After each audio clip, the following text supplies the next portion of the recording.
Se acerca esa época del año. Las luces, las cenas, la familia y, por supuesto, la lotería de Navidad. Y con ella, la eterna pregunta en cada grupo de amigos, en la oficina, ¿cuáles son las probabilidades reales de que nos toque algo? La cifra que se oye por todas partes, la que te suelta hasta el asistente de voz si le preguntas, es del 15%.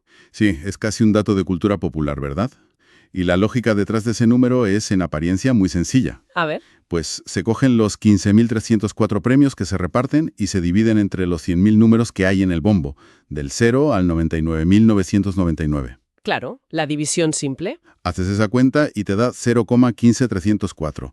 Todo el mundo redondea y ahí lo tienes, el famoso 15%. Parece una matemática impecable. Exacto.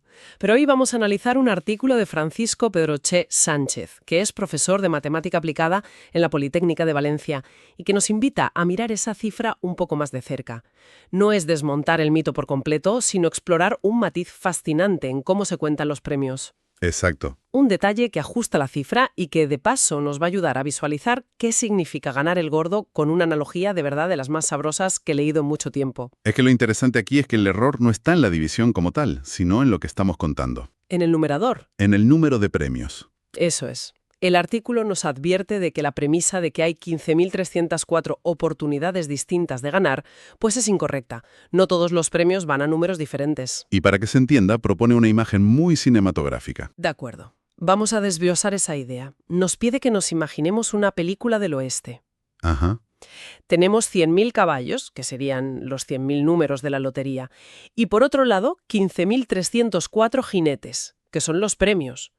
En una carrera normal, lo lógico es pensar un caballo, un jinete. Exacto. Pero en la Lotería de Navidad, la carrera es un poco más caótica. En el sorteo nos podemos encontrar con caballos que llevan más de un jinete a la vez. O sea, un único número de lotería, un solo décimo, puede acumular varios premios. Espera un momento. ¿Me estás diciendo que un solo décimo puede ganar varios premios al mismo tiempo? Siempre había pensado que era uno u otro. O te toca a la pedrea, o te toca una terminación, pero no las dos cosas. ¿Cómo es eso posible? Es una duda muy común, pero sí, es totalmente posible. De hecho, ocurre todos los años. El artículo pone un ejemplo real del sorteo de 2024 para que se vea perfectamente. Pensemos en el número 713-40. Vale, 71,340. ¿Qué le pasó a ese número? Pues mira, para empezar, fue premiado con la pedrea. Los 1.000 euros. Esos son, los que los niños de San Ildefonso cantan sin parar. Pero la cosa no quedó ahí. Resulta que las dos últimas cifras de ese número, el 40, coincidían con las dos últimas cifras del tercer premio de ese año, que fue el 11.840. Ah, vale. Así que, zas, segundo premio para el mismo número. Ya veo. Un jinete por la pedrea y otro por la terminación del tercero. Y aún hay más. La terminación de El Gordo de 2024 fue el 0 porque el número fue el 72.480. Cierto. Como nuestro número, el 71.340, también acaba en 0, pues se llevó además el reintegro. Con lo cual tenemos un solo caballo, el 71.340, que llevaba al menos 3 jinetes encima. Pedrea, terminación del tercero y el reintegro. Es un ejemplo clarísimo de cómo se solapan. El autor incluso añade otro supuesto. Dice que si en vez del 71.340 tuviéramos el 72.440, además de otros posibles premios, habría ganado también por pertenecer a la centena del gordo. Eso es, la centena son todos los números que comparten las 3 primeras cifras con el gordo. En este caso, del 72.400 al 72.499. Todos esos tienen premio, menos el gordo mismo, claro. Lo que nos lleva a una conclusión inevitable. Si hay números que ganan varios premios, La cantidad total de números premiados tiene que ser menor. por fuerza, menor que la cantidad total de premios. No puede haber 15.304 números distintos con premio, si algunos se llevan más de uno. La cuenta inicial simplemente no es correcta. Cuenta jinetes en vez de caballos con jinete. Entendido. Pero los ejemplos que has dado dependen de la suerte, de que los números coincidan así. Pero por lo que entiendo del artículo, hay un solapamiento que no depende de la suerte, sino que es una certeza matemática. Está garantizado. Exactamente. Y ahí está el núcleo del ajuste. Lo que buscamos es identificar esos caballos que sabemos de antemano que llevarán como mínimo 2 jinetes. ¿Y cuáles son? Pues son los que el programa de premios describe de una forma un poco enrevesada. Los 999 premios de 1.000 euros cada uno para los billetes cuyas dos últimas cifras sean iguales y estén igualmente dispuestas que las del que obtenga el premio primero. Que traducido en lenguaje de la calle significa todos los números que acaban igual que el gordo menos el propio gordo, ¿no? Justo. Si volvemos al ejemplo de 2024, con el gordo 72480, pues todos los números acabados en 80, desde el 00080 hasta el 99980, se llevaron ese premio. Son 999 números. Vale. Y aquí está la clave del asunto. ¿Qué tienen en común todos esos números? Por definición. Que su última cifra es la misma que la del gordo. Exacto. En el ejemplo, el 0. Por lo tanto, además de ese premio de 1.000 euros, todos y cada uno de esos 999 números ganan automáticamente el reintegro. Ya tenemos identificados a 999 caballos que, por sistema, por las propias reglas, llevan 2 jinetes, como mínimo. Vaya, eso no lo había visto venir. O sea que antes de que saquen una sola bola, ya sabemos con total certeza que va a haber casi 1.000 números con premio doble. Eso sí que desmonta la idea de que cada premio va a un número distinto. Es una duplicidad estructural. Es el término perfecto, una duplicidad estructural. Y es la que nos permite hacer el ajuste en el cálculo. Si queremos saber cuántos números únicos reciben premio, como máximo, tenemos que restar estas duplicidades seguras. Teníamos 15.304 premios totales. Pues si le restamos esos 999 premios extra, que sabemos que van a números que ya tenían el reintegro asegurado, La resta es sencilla. 15.304 menos 999 nos da 14.305.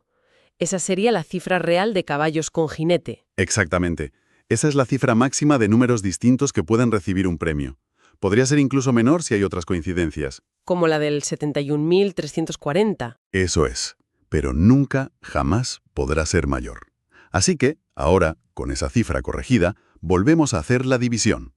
Dividimos 14.305 entre los 100.000 números. Y el resultado ya no es 0,15. Del resultado es 0,14.305. Es decir, la probabilidad máxima de que un décimo obtenga algún premio, incluyendo el reintegro, es del 14,3%. Y fíjate, el artículo señala que no es el único en llegar a esta conclusión.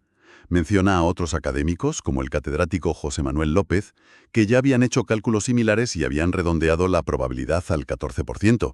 Entiendo la corrección matemática. Es impecable. Pero seamos prácticos.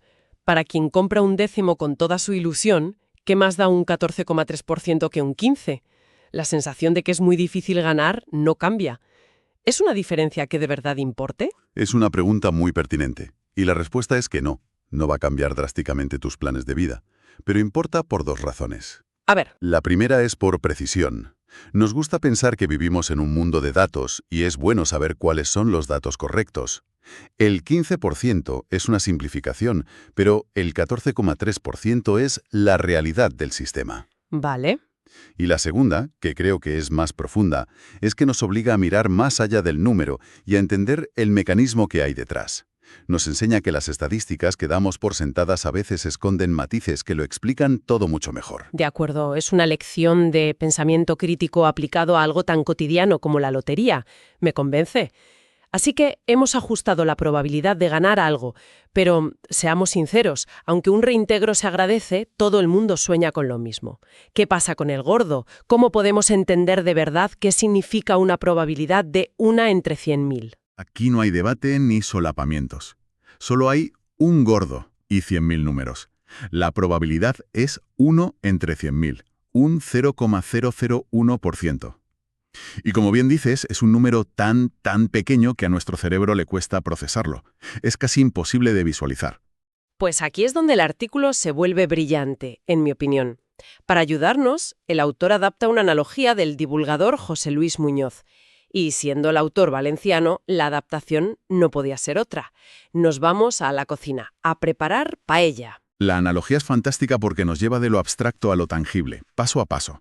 Empieza con algo muy sencillo. Nos pide que contemos 100 granos de arroz y los pongamos en una cuchara sopera. Veremos que caben perfectamente, incluso sobre espacio. Vale, 100 granos en una cuchara. Siguiente paso. El siguiente paso es calcular cuánto pesarían los 100.000 granos de arroz, o sea, todos los números del sorteo. Para no tener que contarlos uno a uno, recurre a un concepto de agronomía, el PMG, o peso de 1000 granos. No tenía ni idea de que existiera algo así. Pues sí, se asume un arroz con un PMG de 25 gramos, o sea, que 1000 granos pesan 25 gramos. A partir de ahí, la cuenta es una regla de 3. Si 1000 granos son 25 gramos, 100.000 granos pesarán 2500 gramos. 2,5 kilos de arroz. De acuerdo, ya lo tenemos. Los 100.000 números de la lotería equivalen a una bolsa grande de arroz del supermercado. Ahora viene la parte deliciosa. ¿Qué hacemos con todo ese arroz? Pues hacemos paella, claro. El autor cita una fuente de máxima confianza, su propia pareja, para establecer que una ración de paella estándar lleva unos 80 gramos de arroz por persona. Con ese dato, el cálculo final es directo. Tenemos 2.500 gramos de arroz y cada ración necesita 80. Dividimos 2.500 entre 80. Y eso da 31,25. Podemos cocinar para más de 31 personas. Exacto. Para redondear y que la imagen sea más potente, el artículo lo deja en 30 platos. Y ahora viene el momento cumbre de la analogía. La imagen que realmente nos ayuda a visualizar qué es 1 entre 100.000. Estoy lista. Imagino la escena. Una comida familiar de domingo, 30 platos de paella servidos, humeantes. Pues lo que es verdaderamente revelador es esto. Ganar el gordo de Navidad es matemáticamente equivalente a que alguien coja uno solo de esos 100.000 granos de arroz antes de cocinar, lo marque con tinta invisible y lo mezcle con el resto. Después de cocinar esas 30 paellas, se sirven en la mesa. Y tú, sin saber nada, tienes que señalar a la primera, sin dudar, no solo el plato correcto, sino la localización exacta de ese único grano de arroz. Es una imagen potentísima, brutal.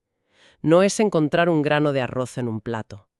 Es encontrar un grano de arroz específico previamente marcado entre 30 platos llenos. De repente, 1 entre 100.000 deja de ser un número abstracto y se convierte en un reto que roza lo absurdo. Te cambia la perspectiva por completo. Totalmente. Pone la hazaña en una escala humana, tangible. La próxima vez que alguien vea una paella para un grupo grande, quizás recuerde esta imagen y entienda la verdadera dimensión de la probabilidad. Es la diferencia entre saber un número y comprender una magnitud. Me ha dejado pensando. Me recuerda la discusión de todos los años en mi familia sobre qué terminación comprar. Mi abuelo estaba convencido de que el 7 era el número de la suerte. Después de esto, creo que la única suerte real es el ritual de ir a comprarlo juntos y discutir. La probabilidad real es, bueno, encontrar ese grano de arroz. Es una reflexión muy acertada porque pone el foco en la experiencia humana del juego, más allá de la matemática. Entonces, si tuviéramos que resumir, la primera idea clave sería un ajuste de expectativas. La probabilidad de ganar algo, lo que sea, no es del 15%. Es ligeramente inferior, como mucho un 14,3%, porque un mismo número puede llevarse varios premios. Y la segunda idea es una lección de humildad matemática. La probabilidad de ganar el gordo, ese 1 entre 100.000, es tan remota que se asemeja a la tarea casi milagrosa de encontrar un grano de arroz específico y único escondido entre 30 paellas. Sin duda, dos conclusiones que nos hacen ver el sorteo con otros ojos. Unos ojos un poco más matemáticos y, ¿por qué no?, un poco más culinarios. Y este análisis, que se centra en la probabilidad fría y dura de un único décimo, abre la puerta a una reflexión final. Esa imagen de las 30 paellas en una fiesta nos recuerda que la lotería de Navidad es un fenómeno que casi nunca se juega en solitario. Se comparte en el trabajo, con la familia, en el barrio. Claro. Esto nos lleva a una pregunta que va más allá del artículo. Aunque la probabilidad matemática de un número no cambia, ¿de qué manera la forma colectiva de jugar modifica la experiencia de la esperanza? ¿Es la verdadera ganancia la participación en ese ritual compartido más que la expectativa real del premio? Una pregunta fascinante para reflexionar mientras se comparte ese décimo en la oficina. Quizás el verdadero premio es el acto de compartir la esperanza, sin importar lo que digan los granos de arroz.